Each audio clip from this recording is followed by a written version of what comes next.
Uh-oh. He's losing speed. No. And now, he's losing grip. Heavy haulage expert Glenn Waters is dealing with his first nail-biting challenge, getting a massive turbine blade out of a loading yard and onto the highway. 50 metres down, 160 kilometres to go. Thanks, guys. At 6 tonnes, each blade is half the weight of a city bus and 4 times as long. Hauling one is a huge test, even for the best. Yeah, it's an eye-opener getting used to these longer loads. You're always thinking about different things as you go along. Take a bit more of the road and be on the wrong side on some of these corners more than what you'd like to be.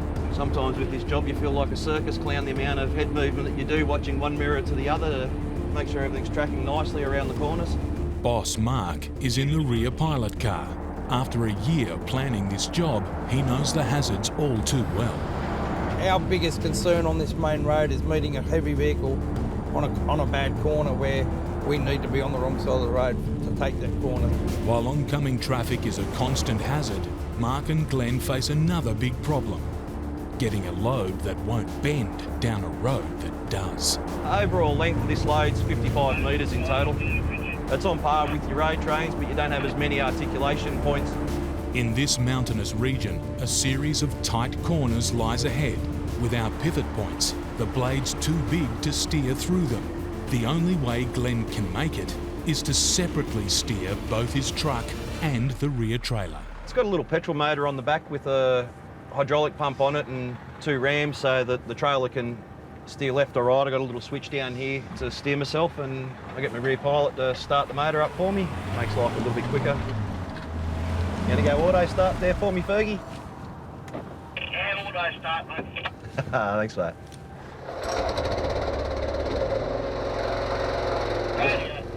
Yeah, we're on the move.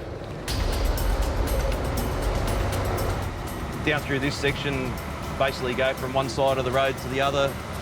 The truck will be on the fog line on the wrong side of the road and the trailer will be tagging down on the other side. As he approaches hairpin bends, Glenn must keep both his prime mover and the trailer on precisely the right line. Got the truck on the left, he's over on the right, so he's got to make sure, even though he's got the 3 cars in front of him, he'll be still watching that front of that load, that there's no one trying to sneak past him. These corners are tight. You're going from, it's like a big long sweeping dog leg, so you're just steering and at both ends. Taking up the entire road, he's relying on the front pilot car to stop any traffic.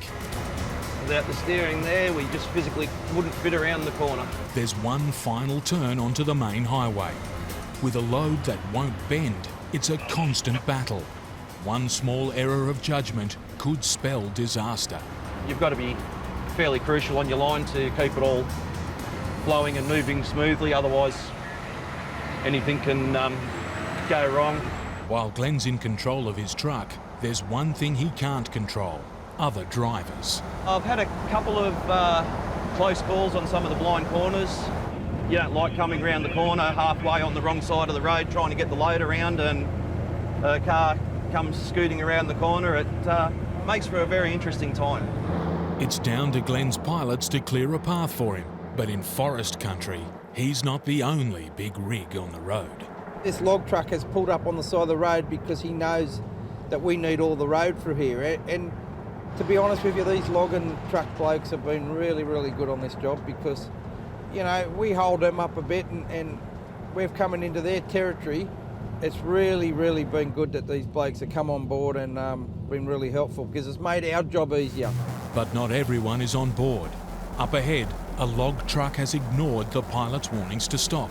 It's heading straight for Glenn. Whoop, we're stopping. Yeah, you got a little one coming up behind you there, Mark.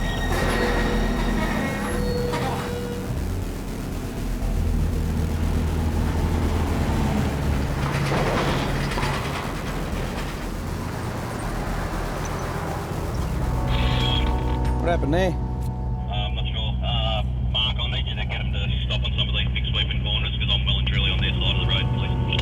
Let's make sure he pulls them up, mate, because that was pretty close. Glenn Waters is heading towards his next big challenge. Just coming up for a T-intersection to start heading into Bombala itself. We'll be coming around on the wrong side of the road because it's the only possible way to get this load around there. Glenn must get the massive truck through the small rural town of Bombala. Yeah, you got sign duty down at the roundabout too, Mark. Here, he faces a completely different set of hazards. They dodge the traffic islands, cars reverse parking, and pilot will shut down the roundabout. It's quite a sight for a sleepy rural town.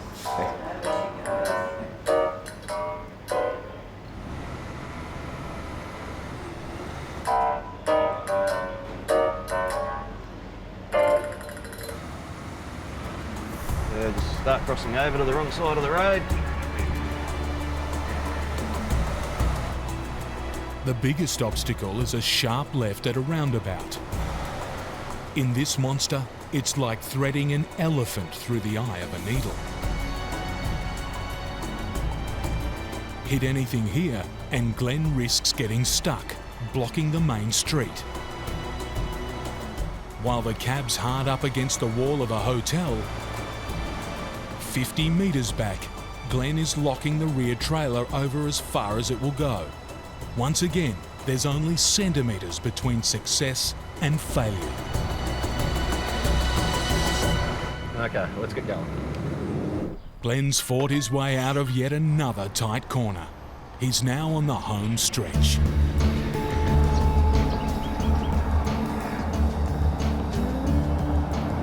And as you can see, the road conditions change here from the highway. We go to the old backtrack pothole road.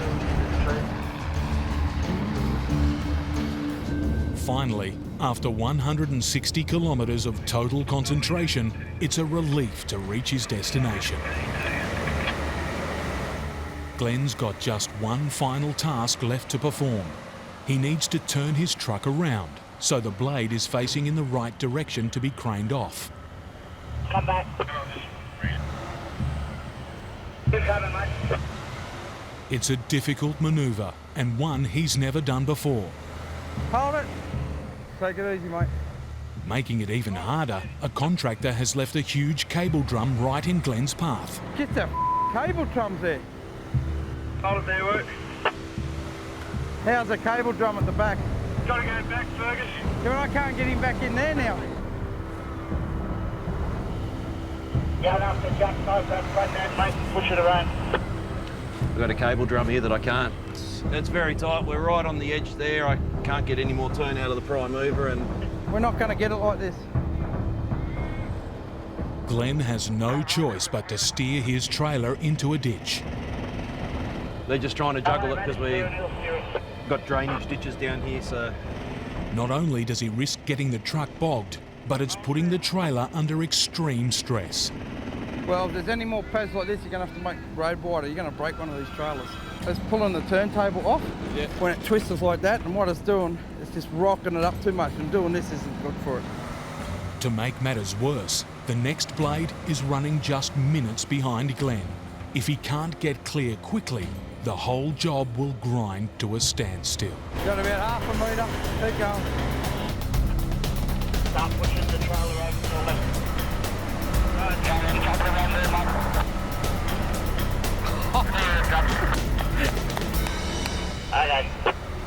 At last, the 33-point turn is done. Right. Much to the relief of the whole crew. That channel 24 was entertaining. So was that corner. Time for the construction team to get to work.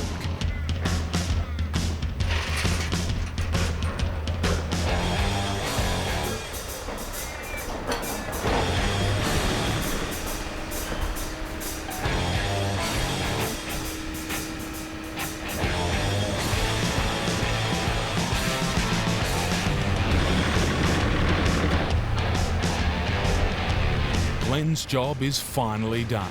This is the end of this load. Heavy haulage expert Carl Andrews is carefully making his way to the port. They need to move a $5 million electrical transformer weighing 240 tonnes. Ahead, it's a roller coaster ride of steep hills and valleys.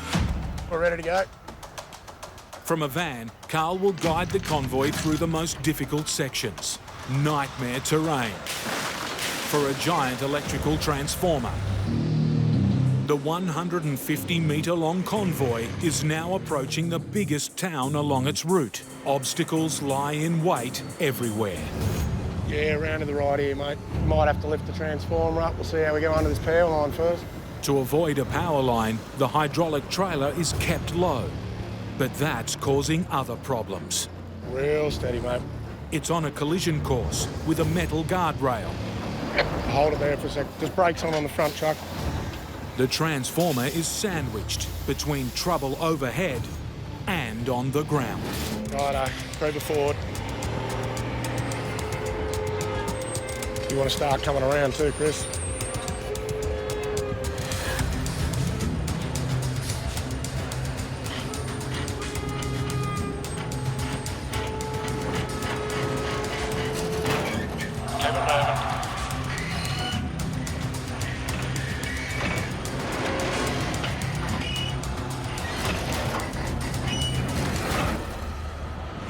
The heavyweight convoy is on the move again. One last tree-lined corner. Give me a little bit of left tilt, mate, just a little bit.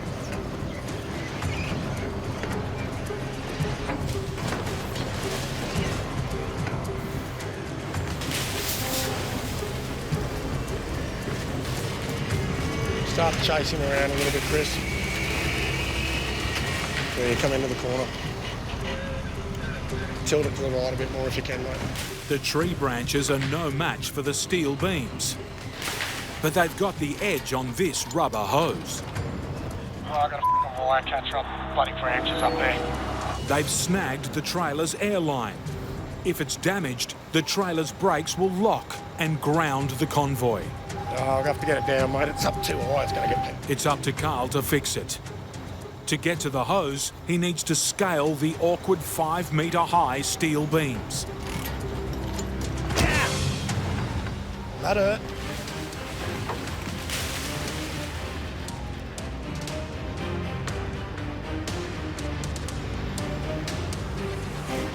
Airline back in place. Carl is still suffering from his fall. Very sore. He's torn a knee tendon, but he can't rest up. He needs to guide the transformer over one last hill. Stiff as buggery. Yeah, that's it. Reached the end of the journey now. But this job isn't done yet. Fence was supposed to be gone. It's not. Getting around the fence will make the last turn of this run the tightest. Come around at the front.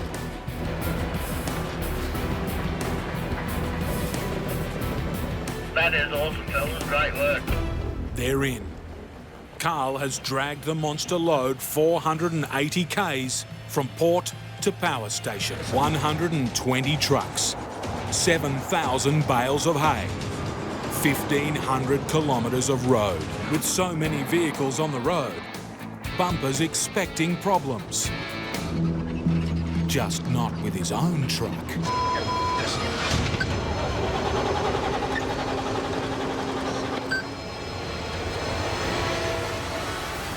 After 20 minutes, Guy, the convoy's mechanic, arrives. Wind over. Winds over, doesn't go. So there's nothing pissing out of it anyway. No. It's a trucking mystery with a plot twist. Guy, found the problem. You had fuel. The fuel tank is empty. Me. We fueled everyone else's trucks except mine.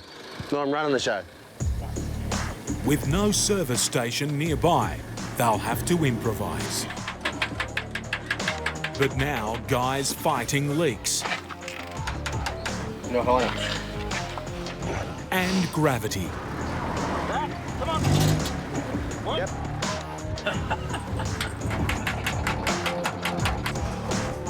Nah. It's still not flowing. Now it's starting to become a joke. The only option Fuel from the nearest petrol station. Over an hour away. After an agonising wait, the diesel arrives.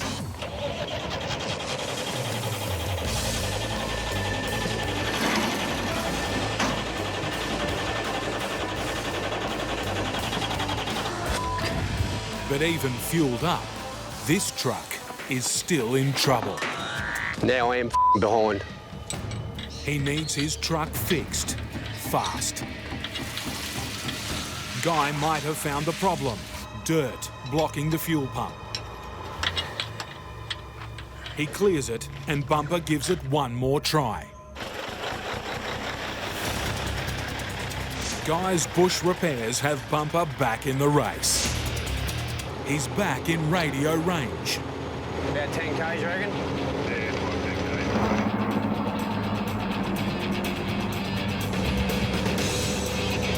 I'm just getting on the back of it now. 160 k's, a flat stick, but we're here. We've made it. We're all back in a line. He's arrived just in time. Straight away, there's a problem with one of the trucks. Bumper leaps into action. Looks like he's done a wheel bearing in the axle. Drive past Johnny Doyle and he'll work out which axle and where and what and how. Yep. With the situation under control, Bumper gets the convoy rolling again.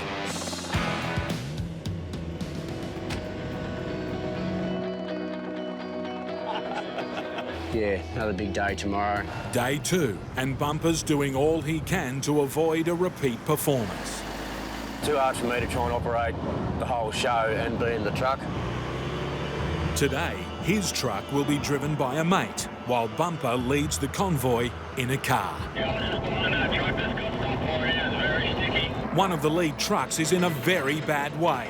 The broken down truckers are on their own. Midday is fast approaching, and the temperature is pushing into the 40s. At the problem truck, the convoy's mechanic still hasn't arrived. I'll let them park brake off. Yeah, we'll see that it's still loose.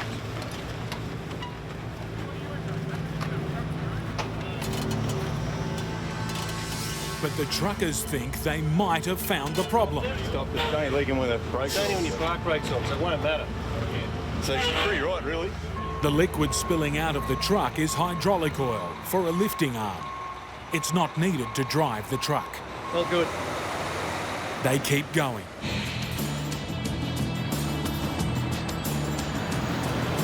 Then, as the trucks reach the town of Blackhall, there's serious trouble that no one could have predicted. The road, since it's hit 40, 41 here, the road's melting. The bitumen is as soft as butter. The 2,640 truck tyres of the convoy will tear up the main street. Bumper's got another problem to solve. It just tears it up and all it does is cost Shires money. He orders the trucks to park up and calls in a favour from the local council. The council here are going to dump 60,000 litres here just to cool the road down so we don't tear it up. It should be right now, it's probably cooled 5 degrees. Righto, get on this highway and let's get into it.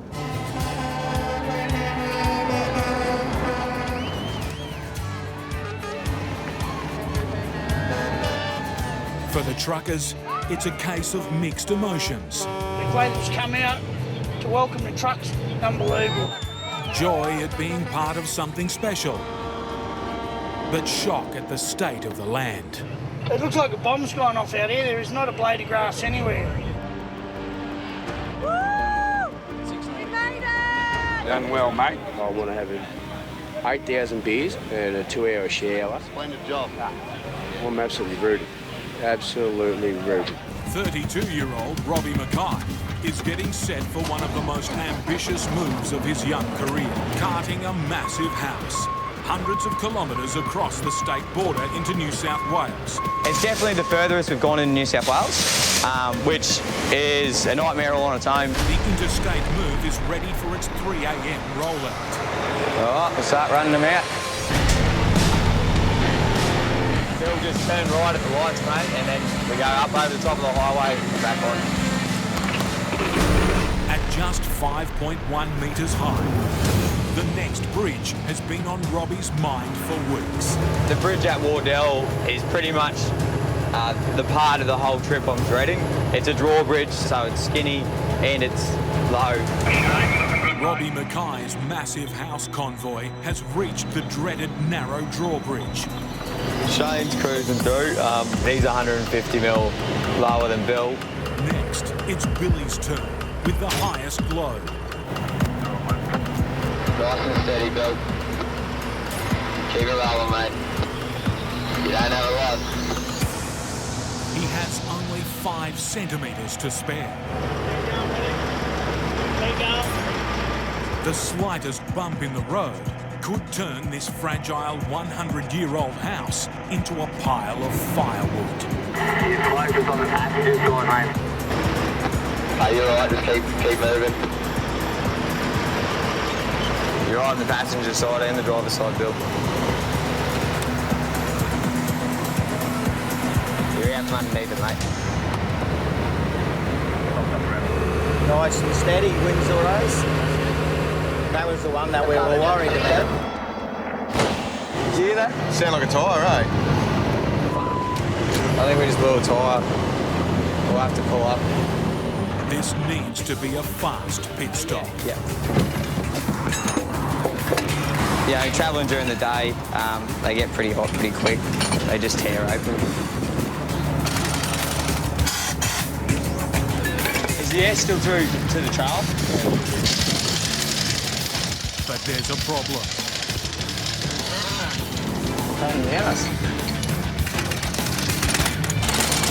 It just doesn't have enough air supply, so usually the air one just rattles them on, rattles them off, but not this time. He needs to get his convoy back on the road, or risk getting stranded for weeks. Let's go.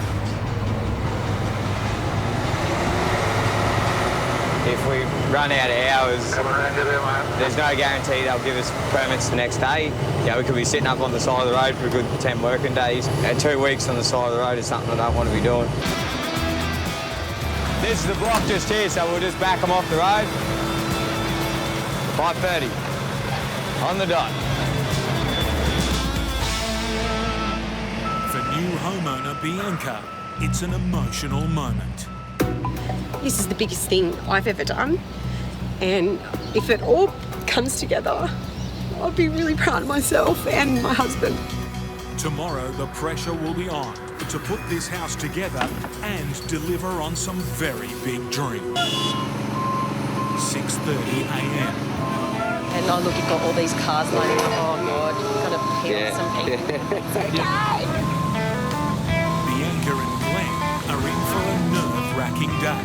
Got all faith in the boys, but yeah, we've just got our fingers crossed it all comes together. And Coming together is literally what has to happen. From 4 split sections of house, Robbie and his team need to create one. No mean feat on a block not much bigger than the house. That side up. So, there's a bit of barring and jivvying around to get it in. To make it fit, Robbie needs to do some serious landscape gardening.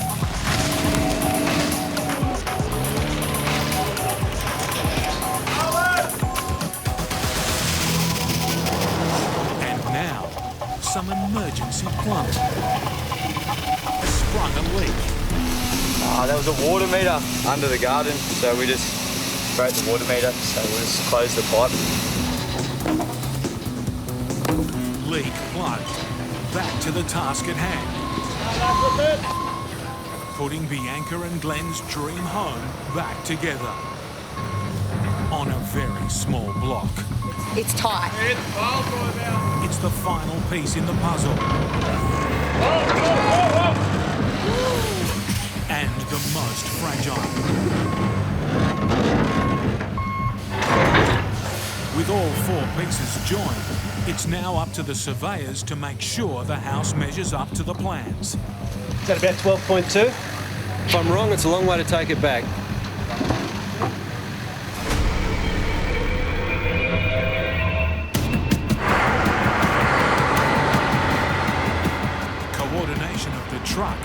vital. Go left.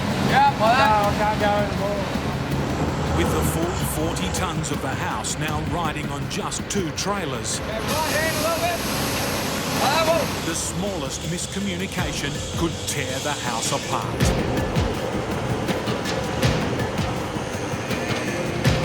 It's a high-stakes dance.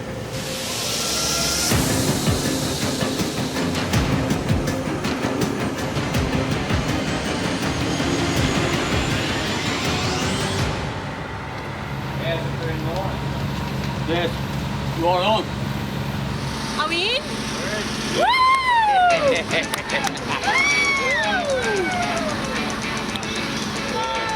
Good work, buddy. Glad you man. For Robbie, it's a moment to cherish on the biggest job of his career. Oversized specialist Cameron Smith has to be centimetre perfect. If this dump truck's 130 tonnes aren't precisely centred, Cameron's trailer could be submitted to damaging down pressure. All right, that will do. Cameron's finally loaded. It's a 150-kilometre bypass, and making things harder, a series of challenging climbs. We've come up a fairly steep jump up. Hopefully we get up. Cameron's biggest worry is losing traction. Bit of corrugation here, which can be a little bit of a drama. Uh-oh. He's losing speed. Up. And now, he's losing grip. Unfortunately, we have to roll back down. The plan is to get another run-up.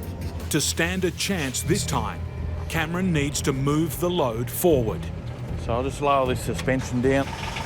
I'll just transfer some weight. More weight over his truck's drive tyres should mean more traction. Fingers crossed this time.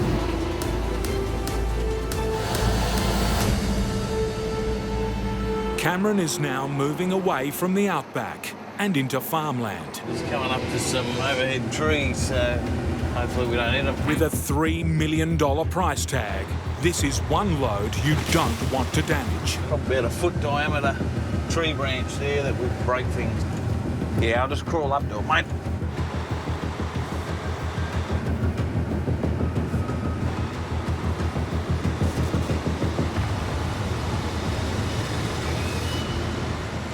Just missed. I wouldn't have liked to have my finger in there. The temperature outside is soaring. It's 43 degrees. And now, one of the steepest hills of his run. Just broken traction on the bitumen. The road is melted. His only option is to drop back and try again. But with his tyres now covered in wet tar and the road a mess, he needs a miracle. Or at least a good Samaritan. A fellow trucker offers him another set of wheels to help pull him up.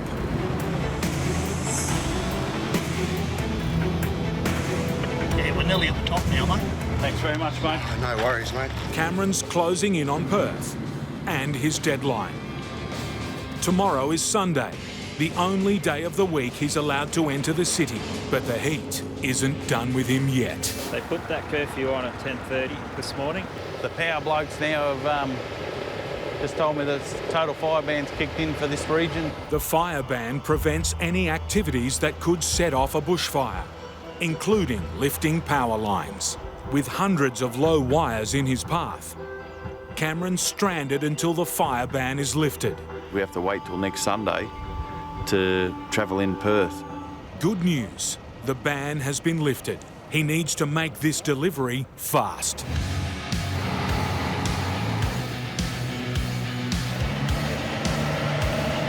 After 2 weeks and 2,600 hard kilometres, these are the last 30 metres of a truly mammoth job.